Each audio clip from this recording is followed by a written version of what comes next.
अल्लाह जल समात को भी कबूल फरमाए और जो कुछ हम लोगों ने मस्जिद के सिलसिले में पेश कर दिया है अल्लाह इसको भी कबूल फरमाए। मस्जिद ये तमाम इबादतों में से सबसे अफजल तरीन इबादत, ईमान के बाद इबादतें तो बहुत है, रोजा है, ज़कात है, हज है, खैर खैरात है, बेशुमार इबादतें जिसकी गिनती भी नहीं हो सकती, लेकिन तमाम इबादतों में जो सबसे अफजल तरीन इबादत वो कौन सी इबादत है? नमाज। उस नमाज पढ़ने की जगह कहां है? मस्जिद ही है। और मस्जिद के बारे में अल्लाह के रसूल ने मस्जिद की अजमत को इरशाद फरमाते हुए इरशाद फरमाया कि तमाम रोए जमीन में से खैरुल अर्द मसाजिदुहा, कि तमाम रोए जमीन में सबसे बेहतरीन जगह, सबसे अफजल तरीन जगह ताज महल नहीं, लाल किला नहीं, ये महल नहीं, वो बंगला नहीं, चाहे फूस का मकान हो लेकिन हो मस्जिद। तो फूस का मकान जो मस्जिद है ये ताज किला से भी बेहतर है, लाल किला से भी बेहतर है। तमाम दुनिया के हर महल से क्या है?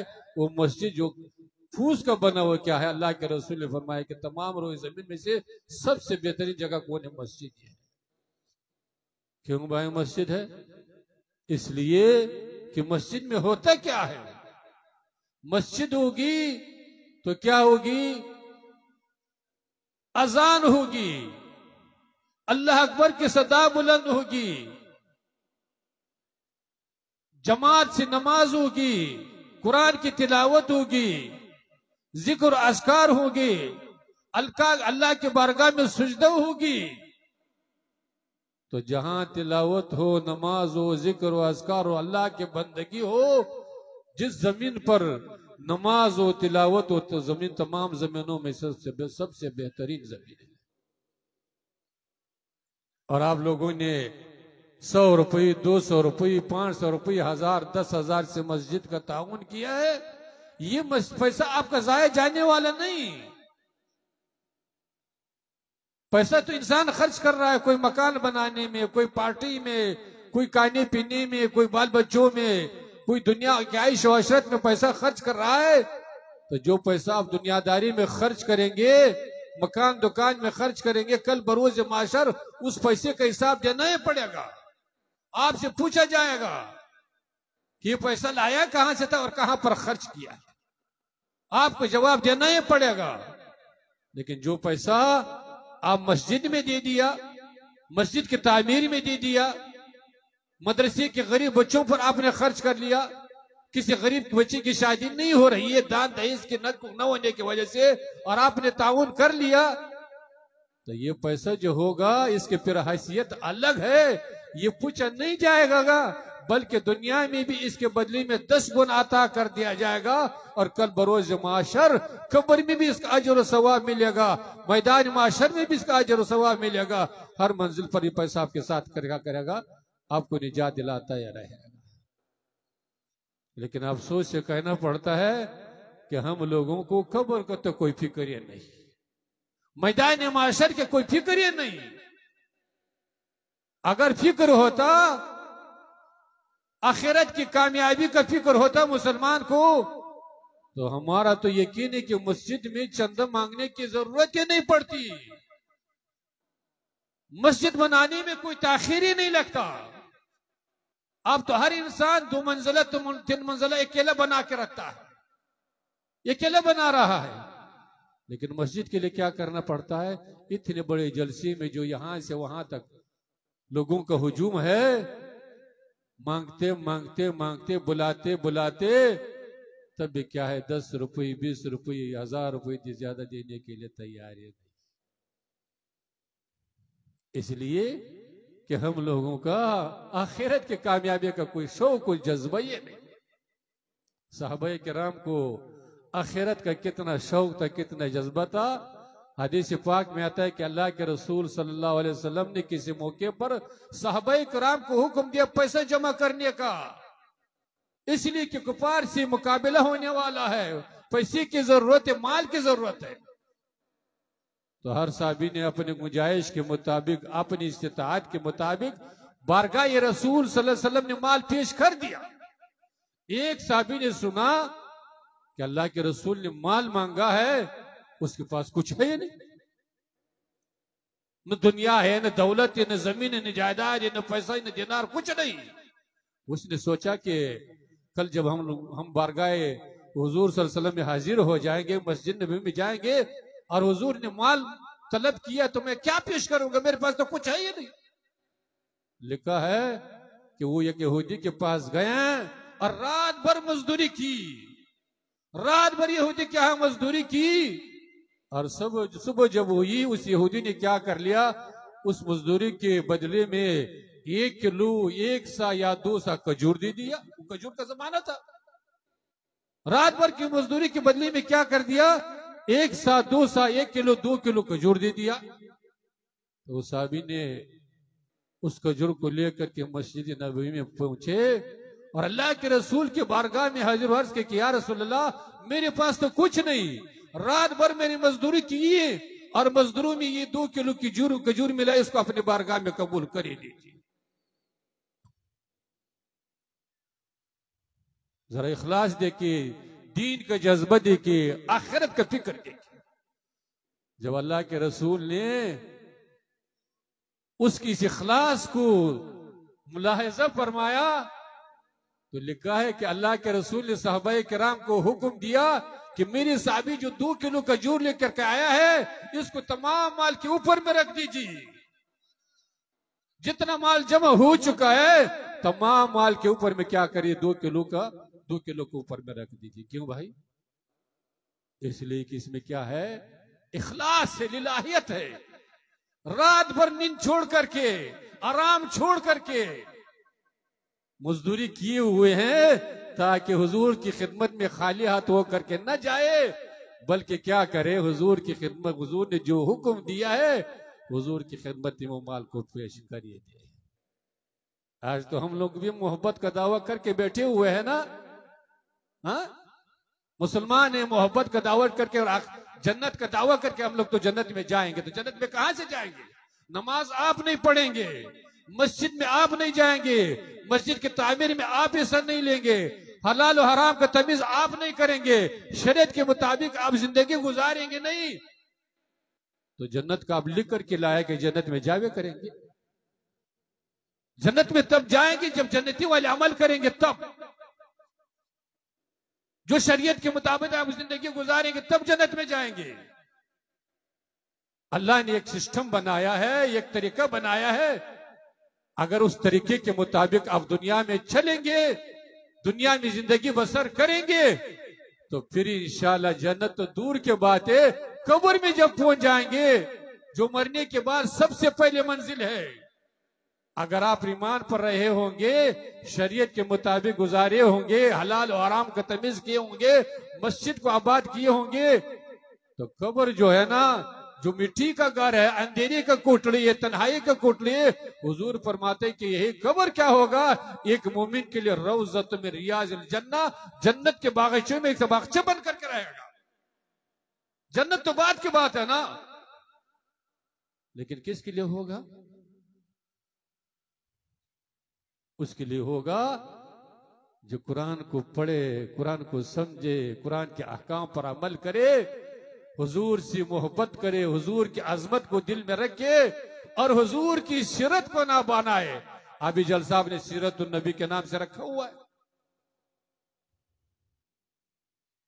लेकिन कितने हमारे यहाँ इस जलसे में, इतना बड़ी जलसे में कितने लोगों में जो 24 घंटे में एक भी नमाज अदा नहीं किए होंगे,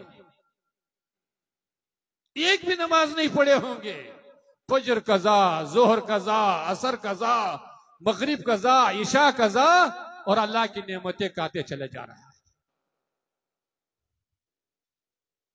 तो मैंने जिस वक्त काफी है, हमारे असद इकबाल साहब तशरीफ लाए हुए हैं, उनके ना तो मनकबत भी आपको समात करनी है।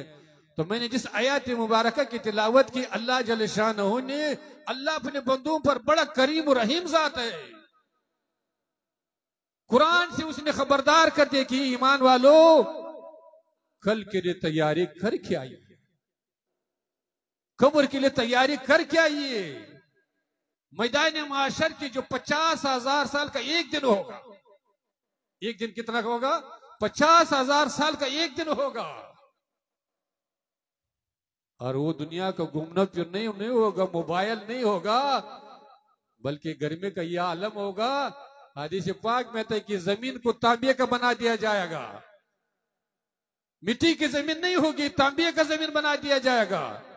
और ये सूरज की तरह का सवा नेज़े पर चलाएगा, और हर इंसान अपने गुनाहों के मुताबिक पसीने में गर्क उतर्क होगा, परेशान हाल होगा। इंसान चलाते हो कि कब क़यामत कायम हो जाए, हिसाब व किताब हो जाए और हमारे इस गर्मी से जान छूट जाए। तो अल्लाह जल शान इरशाद फरमाए कि इस गर्मी से, मैदान माशर की गर्मी से बचने की तैयारी करके आइए। लेकिन मुसलमान का दुनिया का तो बहुत फिक्र है, माशाअल्लाह, मकान का तो बहुत फिक्र लेकर के चल रहा है। मिंबर और प्रधान बनने के लिए तो समझ लीजिए लाखों रुपए खर्च करने के लिए तैयार है। और यहाँ मस्जिद देने के लिए मस्जिद का ऐलान हो रहा है, यहाँ तो 100 रुपए 1000 रुपए देने में भी परेशानी हो रही है। तो अल्लाह जल शान इरशाद फरमाया, या अय्युहल्लज़ीना आमनू, ईमान वालों, ईमान वालों से खिताब है। जो इसका ईमान ही नहीं हो तो सिर्फ डायरेक्ट कहां जाएगा? जहन्नम में पहुंचे जाएगा, उसे तो कोई खिताब ही नहीं। तो अल्लाह जल शान इरशाद पर, ईमान वालों, कू अनफुसकुम व अहलिकुम नारा, ये ईमान वालों, ये दुनिया में रहने वालों, ये गरीब हो, ये अमीर हो, ये पीर साहब, ये मौलाना साहब, ये मुफ्ती साहब, सबसे खिताब है। चाहे पीर साहब है, चाहे मुफ्ती साहब है, चाहे हाफिज साहब है, चाहे मौलाना साहब है, चाहे शायर साहब है, सबसे खिताब है। क्या करो? अपने आप को बचाओ। किससे बचाओ? अनफुसकुम, अपने आप को बचाओ, व अहलिकुम, और अपने अहल अयाल को बचाओ। कहां से बचाओ? अन्नारा, जहन्नम से बचाओ। अल्लाह जल शान ने क्या हुक्म दिया है? कुरान हकीम के अंदर हुक्म दिया कि ईमान वालों, अपने आप को और अपने अहल अयाल को जहन्नम से बचाओ। जहन्नम है कौन सी जगह? अल्लाह ने 2 चीजों को तैयार करके रखे हुए हैं। एक का नाम है जहन्नम और दूसरे का नाम क्या है? जन्नत। एक का नाम जहन्नम है और एक का नाम जन्नत है। जहन्नम किसके लिए होगा और जन्नत किसके लिए होगा? जहन्नम कौन सी जगह है? जहन्नम अल्लाह के कहर व गजब की जगह है, जिससे अल्लाह और अल्लाह के रसूल नाराज हो जाए, नाखुश हो जाए, उसका मरने के बाद कहां ठिकाना होगा? जहन्नम ठिकाना होगा। और जिससे अल्लाह और अल्लाह के रसूल खुश हो जाए, राजी हो जाए, अल्लाह हर मुसलमान को अल्लाह और अल्लाह के रसूल की रजा नसीब फरमाए। कम से कम आमीन तो कहो भाई, जबान तो हिलाओ। अल्लाह ने जबान ये तो किस लिए दिया है? कान दिए किस लिए दिया है? आंख दिए किस लिए दिया है? हाथ दिए किस लिए दिया है? कभी गौर किया है? जिस आंखों से आप दिन भर मोबाइल, रात भर मोबाइल देखते हो, इसके लिए आंख नहीं दी गई है। जिस कानों से आप सुनते हैं, गाना बजाना सुनते हैं, इसके लिए आंख कान नहीं दी गई है। तो जन्नत कौन सी जगह है? जिससे अल्लाह और अल्लाह के रसूल राजी हो जाए, खुश हो जाए, उसका ठिकाना कहां होगा? जन्नत होगा। अल्लाह हर मुसलमान को जन्नत नसीब फरमाए। लेकिन अल्लाह और अल्लाह के रसूल राजी होंगे कब? खुश होंगे कब? अल्लाह और अल्लाह के रसूल नाराज होंगे कब? इसी अल्लाह और अल्लाह के रसूल की रजा के लिए और अल्लाह के रसूल की नाराजगी के लिए अल्लाह जल्ल शाह ने कुरान हकीम को नाजिल फरमाया, अल्लाह के रसूल को मबूस फरमाया। कुरान क्यों आया है? अल्लाह ने अपने रहमतुल आलमीन हुजूर सल्लल्लाहु अलैहि वसल्लम की क्यों मबूस किया है? इसलिए कुरान को इसलिए नाजिल किया गया है ताकि ईमान वाले को क्या हो जाए, जिस कुरान ने जिससे मना किया उसे बाज रहे, और जिस चीज का करने का हुक्म दिया है उसको बजा लाए, और जो हुजूर ने अता किया है उस पर अमल करे, जिससे हुजूर ने मना किया उसे बाज रहे। अगर इस पर आपकी और हमारी जिंदगी गुजर गई तो क्या हम लोग क्या बनेंगे? जन्नत का मुस्तहक बनेंगे। अल्लाह भी खुश हो जाएगा, अल्लाह के रसूल भी खुश हो जाएगा, अल्लाह के नेक बंदी वली भी खुश हो जाएंगे, दुनिया में भी कामयाबी, आखिरत में भी कामयाबी। लेकिन हमारे कौम रोज बरोज दीन से, इस्लाम से, हुजूर की सीरत से दूर होते जा रहे हैं। मोबाइल में जो देखेगा, बंबई के अदाकार को देखेगा, फनकार को देखेगा कि उन्होंने ऐसे बाल बनाया है, कल हो करके हमारे जवान ऐसे बाल बना करके रखेगा। मोबाइल में देखेगा, टीवी में देखेगा कि मुंबई वालों ने ऐसे पतलून पहना हुआ है, यहाँ खुला हुआ है, यहाँ पटा हुआ है, कल हो करके हमारे जवान ऐसे लिबास पहनेगा, ऐसे पतलून पहन करके रहे। तुम्हारा आइडल बंबई के अदाकार फनकार नहीं है, तुम्हारा आइडल क्या है? हुजूर नबी करीम सल्लल्लाहु अलैहि वसल्लम की जिंदगी, आपकी सीरत। आपकी सीरत आपके लिए दुनिया व आखिरत की कामयाबी का जरिया जामिन है। अल्लाह के रसूल ने इरशाद फरमाया, कुल्लुकुम यदखुलून अल जन्नत इल्ला मन अबा, कि तुम में से हर इंसान जन्नत में दाखिल होगा, लेकिन जिसने इनकार किया वो जन्नत में दाखिल नहीं हो सकता। साहबा कराम ने अर्ज किया, या रसूल अल्लाह, जब ईमान वाला होगा तो इनकार का सवाल कहां से आएगा? वो तो नमाज भी पढ़ेगा, तिलावत भी करेगा, चेहरे पर सुन्नत रसूल को भी सजाएगा, अपना लिबास भी हुजूर की सीरत के मुताबिक बनाएगा, तो इनकार कहां से? अल्लाह के रसूल तो गैब जानते कि 1400 साल के बाद क्या होने वाला है, हमारे मुसलमानों का क्या होने वाला है। हुजूर ने फरमाया कि नहीं, मन आतानी फकत दखल अल जन्ना, जिसने मेरी इताअत की, हुजूर की सीरत को अपनाया, हुजूर के किरदार को अपनाया, हुजूर के हुक्म को अपनाया, फकत दखल अल जन्ना, वो तो जन्नत में दाखिल होकर के रहेगा। वमन आसानी, जिसने मेरी नफरमानी की है, जिसने जिंदगी मेरे सीरत के खिलाफ गुजारा है, फकद अबा, उसने इनकार कर लिया, वो जन्नत में जा ही नहीं सकता है। इसलिए आप इस खुशफहमी में मत रहिए कि हम तो फुला फिर साहब से मुरीद हो चुके, गौसे पाक से हम उसके सिलसिले में दाखिल हो जाएगा तो हम जन्नत में जावे करेंगे। आपको मालूम है कि हजरत गौसे पाक जो सैयदुल अवलिया है, तमाम अवलिया का सरदार है, उनकी इबादत कभी आपने सुना है? उनकी इबादत को यह आलम था कि लिखा है कि आपने 40 साल या कम व बेश क्या क्या ईशा के वजू से फजर की नमाज अदा की। वो तो फर्ज नमाज तो छोड़िए, नफल नमाज ईशा के वजू से फजर की नमाज अदा कर रहे हैं, और आप क्या कर रहे हैं? उसके गुलाम बन करके उसके सिलसिले में दाखिल होकर के सुबह भी कजा, फजर भी कजा, असर भी कजा, मगरिब भी कजा, ईशा भी कजा, और आपकी पेशानी पर गम का इजहार भी नहीं, जरा दुख का इजहार भी नहीं कि हमारा फजर का कजा हो गई, अल्लाह की नाफरमानी में गुजर गई, जुहर कजा हो गई, असर कजा हो गई। हजरत अली करमल्लाहु वजह की एक नमाज कजा हो रही थी, कब? जब अल्लाह के रसूल सल्लल्लाहु अलैहि वसल्लम ने अपने सर मुबारक आपके जानों पर रखे हुए थे, सूरज गुरूब हो रहा था, आप क्या कर रहे थे? आपकी आंखों से आंसू जारी हो गए।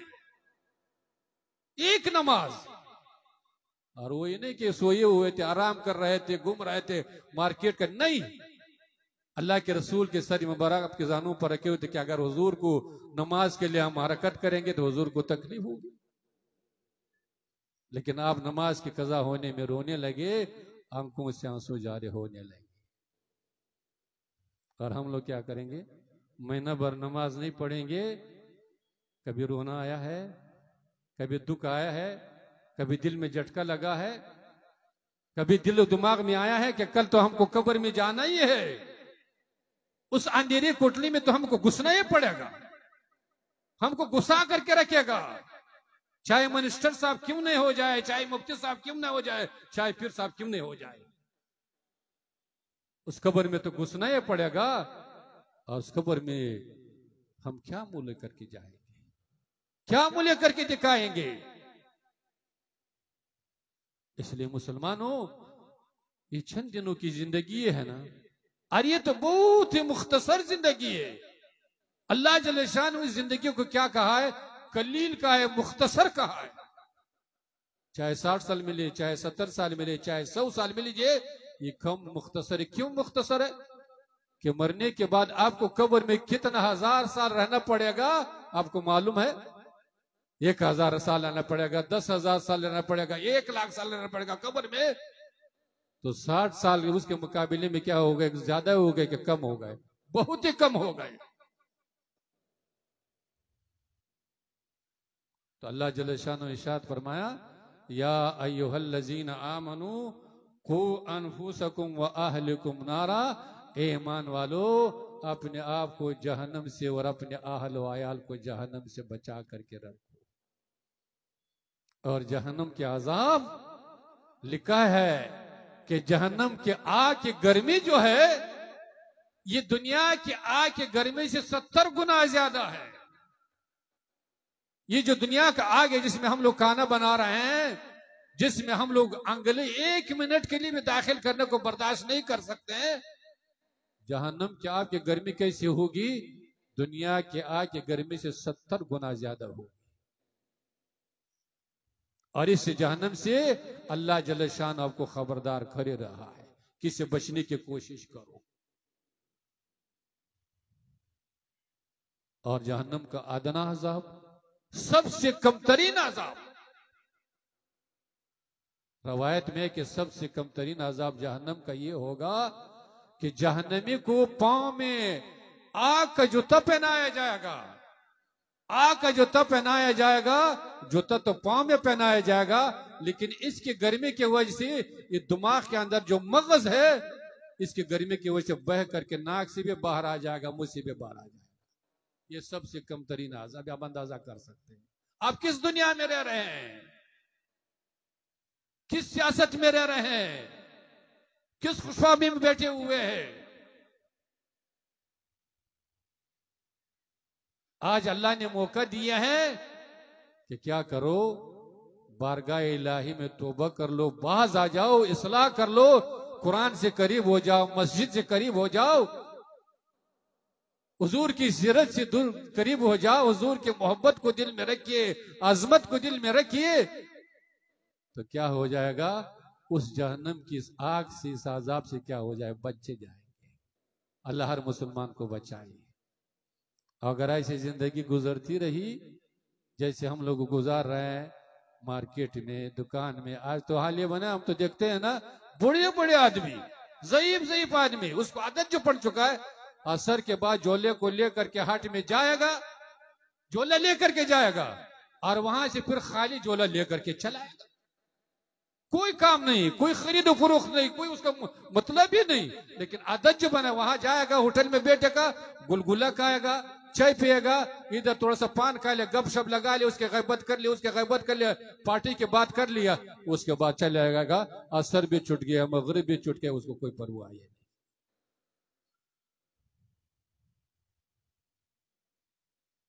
इसलिए मुसलमान, ये जलसा जो मुनक्किद किया गया है, किसने मुनक्किद किया गया? चंदा तो अपनी जगह, मस्जिद तो बनेगी इंशाअल्लाह, खुदा के घर तो बन भी करेगा, चाहे आप दे या ना दे। कोई ऐसे अल्लाह के बंदे आएंगे, इतने इलाके में मस्जिद बन गई है, अल्लाह के बंदों ने बना लिया, आप चाहे दे या न दे, सौ दे या न दे, ये खुशपाश में मैंने क्या हम नहीं देंगे तो मस्जिद नहीं, मस्जिद तो बनवे करेगा, खुदा का घर जो होगा। लेकिन आप देंगे, खर्च करेंगे, आपको फायदा मिलेगा। इसके फायदा जो होगा आपको मिलने वाला है। और ऐसे फायदा मिलने वाला है कि अल्लाह के रसूल ने फरमाया कि मस्जिद जो है ना, ये सदका जारिया है। जब तक ये मस्जिद रहेगी, अजान होगी, तिलावत होगी, नमाज बाजमात होगी, जिक्र अस्कार होंगे, आप दुनिया में रहेंगे तभी आपको सवाब मिलता रहेगा। और दुनिया से आप कब्रिस्तान में पहुंच जाए, कब्रिस्तान में तो सबको जाना ही है, कब्रिस्तान में पहुंच जाएंगे, जब तक ये मस्जिद आबाद रहेगी आपको क्या मिले, कब्र में भी सवाब मिलता रहेगा। लेकिन हम लोगों को सवाब का कोई शौक ही नहीं, कोई जज्बा नहीं। हदीस पाक में आता है कि हजरत मुआज इब्न जबल, सुभान अल्लाह, हुजूर के साहबी है, और ये वो मुकद्दस मुबारक साहबी है कि अल्लाह के रसूल सल्लल्लाहु अलैहि वसल्लम ने इसको यमन का गवर्नर बना करके भेजा था। आज जिस वक्त आप जा रहे थे, अल्लाह के रसूल ने मदीना मुनव्वरा से बाहर आकर के उनको रुखसत फरमाया। आप उसके अजमत का अंदाजा कर सकते हैं। तो हजरत मुआज इब्न जबल दुनिया से रुखसत हो रहा है, आखिरी घड़ी चल रही है, जवानी का आलम है, लिखा है कि 30-32 साल या 35 साल में दुनिया से रुखसत होगा। आखिरी घड़ी चल रही है, साहबाए किराम मौजूद है, घर वाले मौजूद है, बुजुर्ग मौजूद है वहां पर। आखिरी घड़ी चल रही है, आप रोने लगे, आंखों से आंसू जारी होने लगे। साहबाए किराम ने जो चारों तरफ से लोग बैठे हुए अर्ज किया कि ये मुआज आप क्यों रो रहे हैं? आप तो हुजूर के साहबी है, नमाज की कमी नहीं, जिहाद की कमी नहीं, तिलावत की कमी नहीं, जिक्र अस्कार की कमी नहीं, आप रोते क्यों? कब्र से डर रहे, मौत से डर रहे हो? तो हज़रत मुआज इब्न जबल रज़ी अल्लाह तआला ने इरशाद फरमाया कि नहीं, न तो मैं मौत से डर रहा हूं, न मैं कब्र से डर रहा हूं। एक हमारी ख्वाहिश थी, तमन्ना थी, पूरी नहीं हो सकी, इसलिए मैं रो रहा हूं। ये ख्वाहिश थी, एक तमन्ना थी, वो दुनिया में पूरी नहीं हो सके, दुनिया से मैं जा रहा हूं, इसलिए मैं रो रहा हूं। लोगों ने के कौन ख्वाहिश आपके रह गई, कौन तमन्ना आपके रह गए?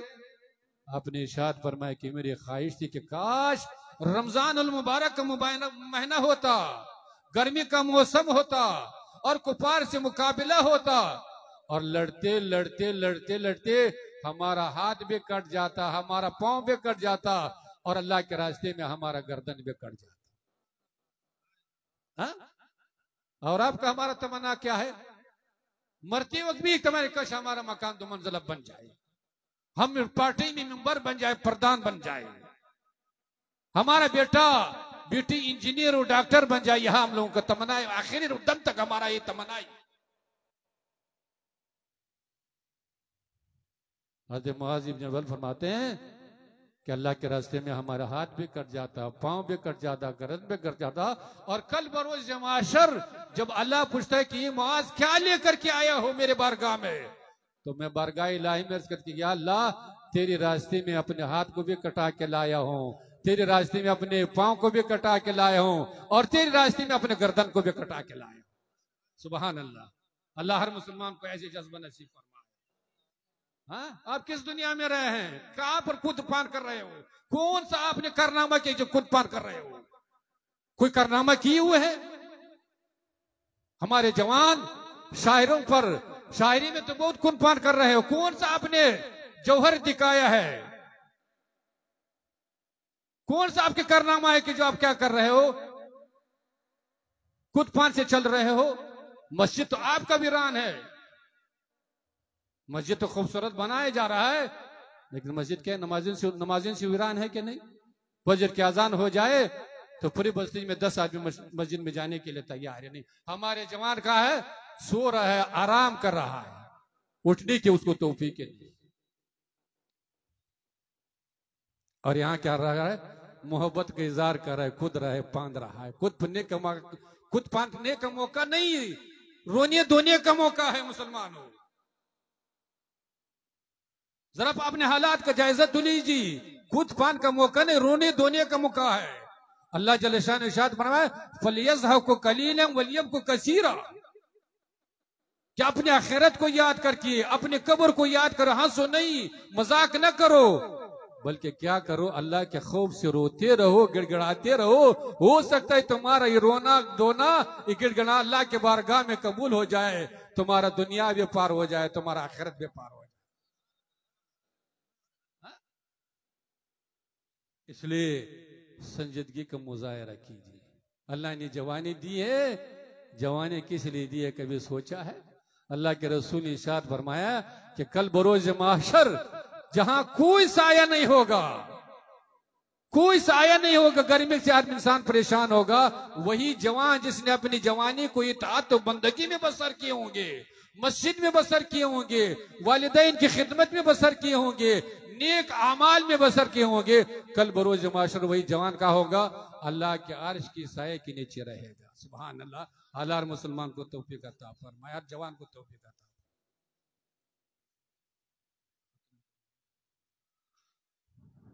इसलिए ज्यादा बोलने से क्या फर्क, बोलने का तो बहुत जी चाहता है, लेकिन मुसीबत यह है हम लोग तो रोज स्टेज पर रहते हैं, शायद कैसी रात को हम स्टेज पर नहीं रहे होंगे, देखते हैं, लेकिन हमारे कौम ने जो पोजीशन संभाला हुआ है उस पोजीशन को छोड़ने के लिए तैयार है नहीं।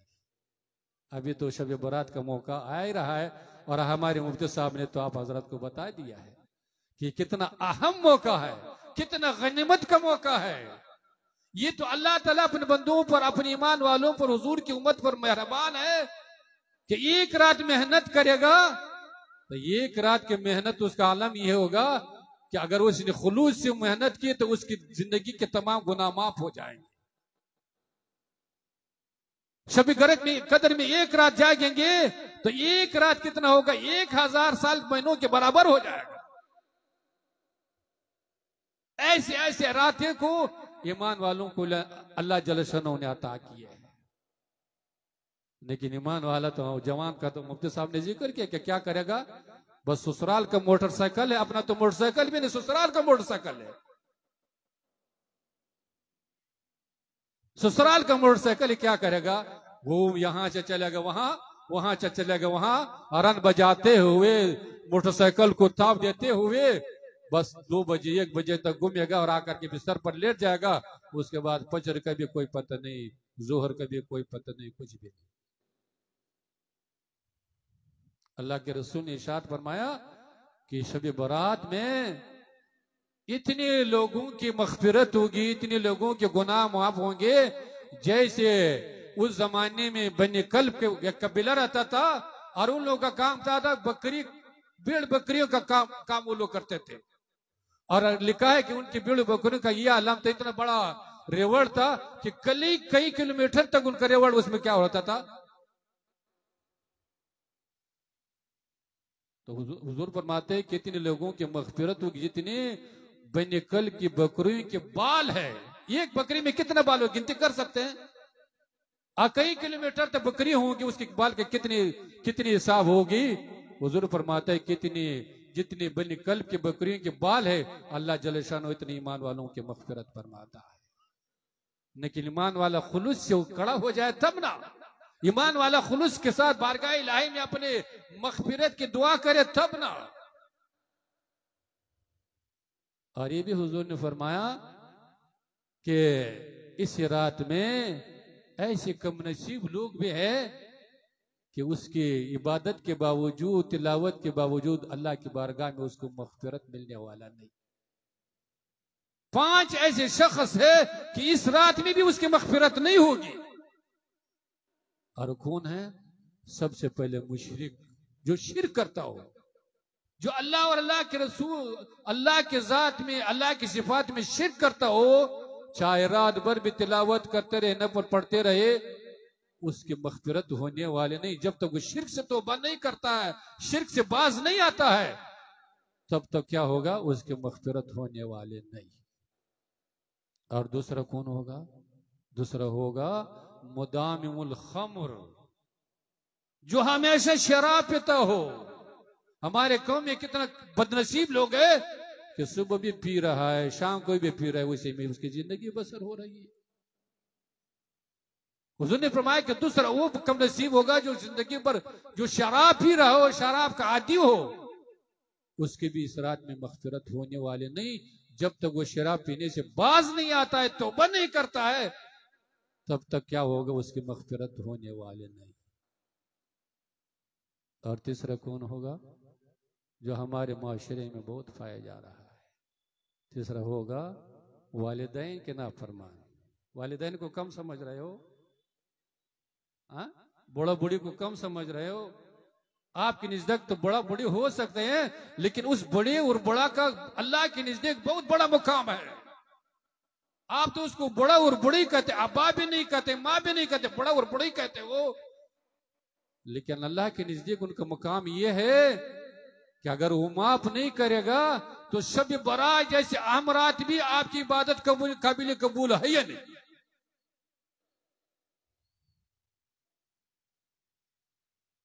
तो वालिदैन का नाफरमान का मतलब ये है कि एक तो ये होता है कि मतलब कि हर इंसान से कभी बाप की बात नहीं माने तो बाप को तकलीफ हो गई।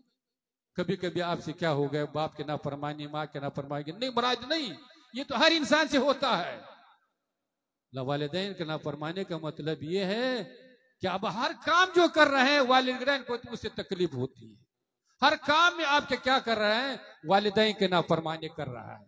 तो ऐसे औलाद हो तो शब बरात में रात भर भी जागता रहे, तिलावत करते रहे, जब तक वो तौबा नहीं करता है, वालिदैन को राजी नहीं करता है, वालिदैन को खुश नहीं करता है, उसकी इबादत अल्लाह के बारगाह में कबूल नहीं हो सकता है। इसलिए मुसलमानों, अब ज्यादा मैं आप लोगों के दरमियान हाइल होना नहीं चाहता हूं।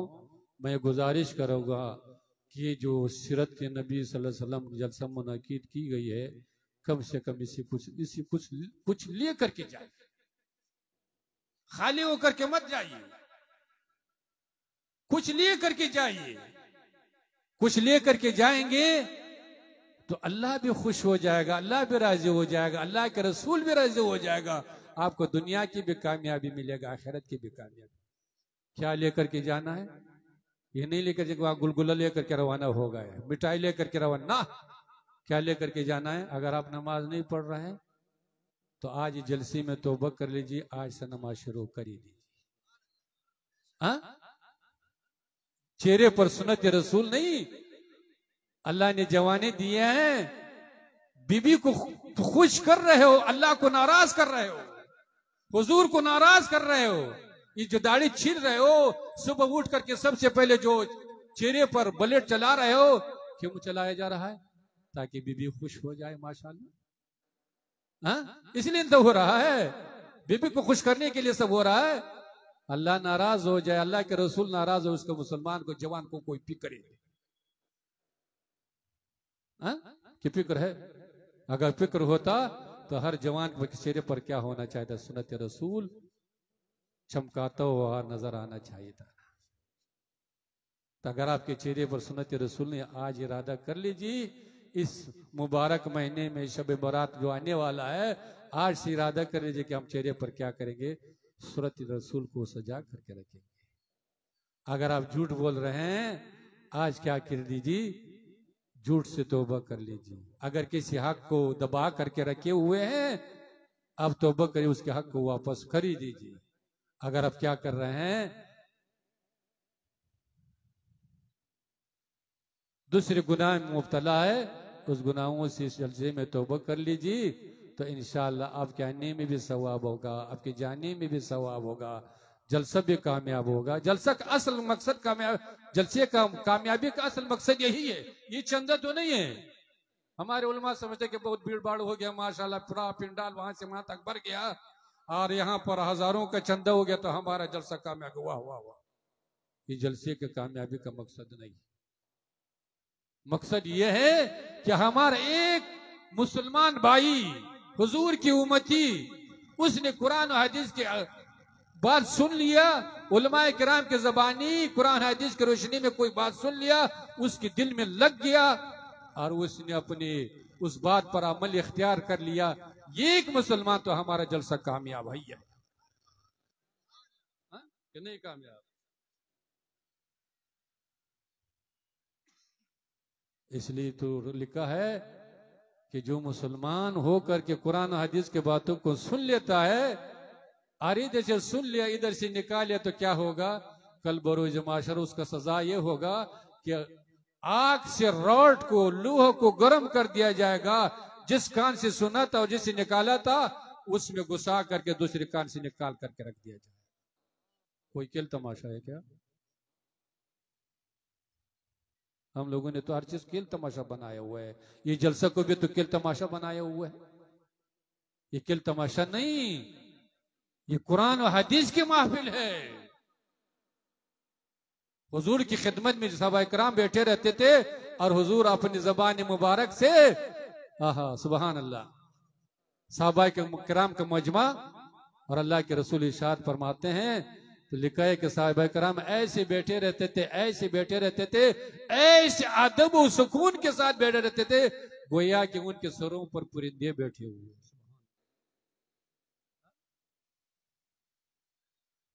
इसलिए आप लोग जलसे में आइए, अदब का मुजाहरा कीजिए, अदब से बैठिए, अदब से सुनिए, अदब से रहिए, तो फिर क्या होगा? बाअदब बानसीब। जो बाअदब होगा वो नसीब होगा, वो खाली होकर के नहीं जाएगा। चाहे माँ बाप के अदब करेंगे तो खाली होकर के जाएंगे? नहीं, माँ बाप के अदब न करें, माँ के बाप के जबान से एक दुआ निकल गई है वो रद्द नहीं जाएगी, अल्लाह के बारगाह में कबूल हो ये करेगा। उस्ताद का अदब कर लिया, उलमा का अदब कर लिया, मशाइख का अदब कर लिया, मस्जिद का अदब कर लिया, कुरान का ताजीम कर लिया, तो क्या होगा? आप महरूम होकर के नहीं जाएंगे, बल्कि क्या होगा? आप कुछ ले करके चले जाएंगे। लिखा है, वाकया सुन लीजिए, उसके बाद हमारी तकरीर खत्म। लिखा है कि एक जमाने में, पहले जमाने में एक बहुत गुनाहगार इंसान था, शराबी कामयाबी इंसान था। उसकी जिंदगी शराब के बाद में गुजर रही थी। एक दिन उसने क्या कर लिया? गुस्ल कर लिया और अपने मामूल के मुताबिक कहाँ जा रहा है? जहां शराब और कबाब चलता था वही जा रहा है। चलते चलते रास्ते में क्या देख रहा है? एक कागज जमीन पर पड़ा हुआ है। उसकी नजर उस कागज पर पड़ी और उसने क्या देख लिया कि उस कागज पर क्या लिखा हुआ है? अल्लाह का नाम लिखा हुआ है, रब का नाम लिखा हुआ है। गुनाहगार जरूर है लेकिन दिन में ईमान जरूर है। उस दिल में सोचा कि या अल्लाह, ये कागज जमीन पर पड़ा हुआ है और इस पर हमारे रब का नाम लिखा हुआ है। लिखा है कि उसने क्या कर लिया? उस कागज को उठाया, आंखों से लगाया, साफ किया और उस पर अतर लगा करके ऊपर में कहीं पाक साफ जगह पर रख लिया। उस नाम का अदब कर लिया और चला गया अपने मामूल के मुताबिक।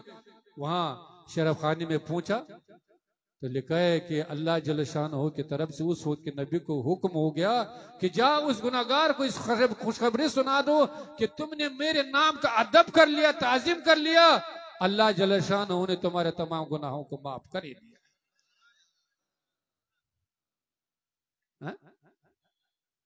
सिर्फ कागज को उठाया, नाम का ताजीम किया, गुनाह माफ। इसलिए तो कहते हैं कि रहमत इलाही बानमी जो है, नमाज की कसरत नहीं देखता है, दिल की इखलास को देखता है, दिल की मोहब्बत को देखता है, दिल के लगाव को देखता है। तो आज भी अल्लाह मौजूद है। आज भी अगर क्या करेंगे? इस महफिल के ताजीम करेंगे, कुरान के ताजीम करेंगे, मस्जिद के ताजीम करेंगे, तो आप खाली होकर के नहीं जाएंगे, बल्कि दुनिया व आखिरत की कामयाबी को लेकर के जाएंगे, अल्लाह के रहमतों को लेकर के जाएंगे। अल्लाह आपको और हमको दीन इस्लाम पर इस्तिकामत अता फरमाए। और इस वक्त जो मसाइब आलाम चल रहे हैं, अल्लाह ताला रहम फरमाए, मुसलमानों पर खुसूसी फजल फरमाए और मुसलमानों को अल्लाह कुरान से करीब कर दे, हुजूर की सीरत से करीब कर दे। अल्लाह मुसलमानों को अपने अपने इस्लाह के तौफीक अता फरमाए। व आखिर दावाना अनिल हम्दुलिल्लाहि रब्बिल आलमीन।